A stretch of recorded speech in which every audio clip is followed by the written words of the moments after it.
Hello everyone, स्वागत है आपके अपने यूट्यूब चैनल वॉइस सर पर। तो हम लोग देखने के लिए जा रहे हैं क्लास 10th ज्योग्राफी का एक महत्वपूर्ण प्रश्न है और ये है आपदा प्रबंधन से। तो सबसे पहला प्रश्न जो हमारे मन में आता है ना, आपदा होता क्या है, इसी का जवाब हम लोग आज यहाँ पर जानेंगे। आपदा क्या है?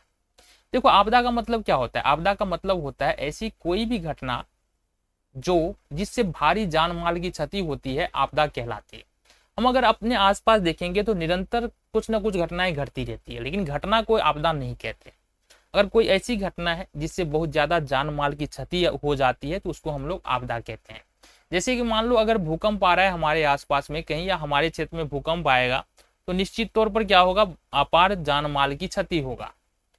ठीक है, तो भूकंप को हम लोग क्या बोल देंगे? भूकंप को क्या बोलेंगे? आपदा बोलेंगे। भूकंप के अलावा मान लो बाढ़ आ रहा है, बाढ़ में भी बहुत ज्यादा क्षति होता है, ये भी आपदा है। इसके अलावा सुखाड़ आ रहा है तो इसमें भी क्या होता है, आप ये इससे भी क्षति होती है, तो ये भी एक प्रकार की आपदा है। तो ऐसी कोई भी घटना जिससे अपार जान माल की क्षति होती है उसको हम लोग आपदा कहते हैं। अब आपदा कितने प्रकार का होता है ये भी हमको समझ लेना है। आपदा कितने प्रकार का आता है? आपदा का दो प्रकार होता है।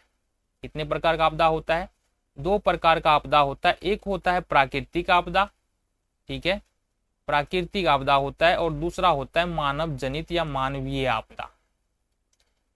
तो बहुत साधारण सा बात है, वैसी आपदा जो प्रकृति के द्वारा ही आती है, जिसका जिम्मेवार प्रकृति ही होता है, उसको हम लोग प्राकृतिक आपदा कहते हैं। जैसे भूकंप मानव के द्वारा नहीं होता है, ना ही मानव के द्वारा बनाया गया है, तो भूकंप एक प्राकृतिक आपदा है। बाढ़ भी एक प्रकार का प्राकृतिक आपदा है। सुखाड़ भी एक प्रकार का प्राकृतिक आपदा है। ज्वालामुखी का फटना एक प्रकार का प्राकृतिक आपदा है। तो प्राकृतिक रूप से जो घटनाएं होती है उसको हम लोग प्राकृतिक आपदा बोलते हैं।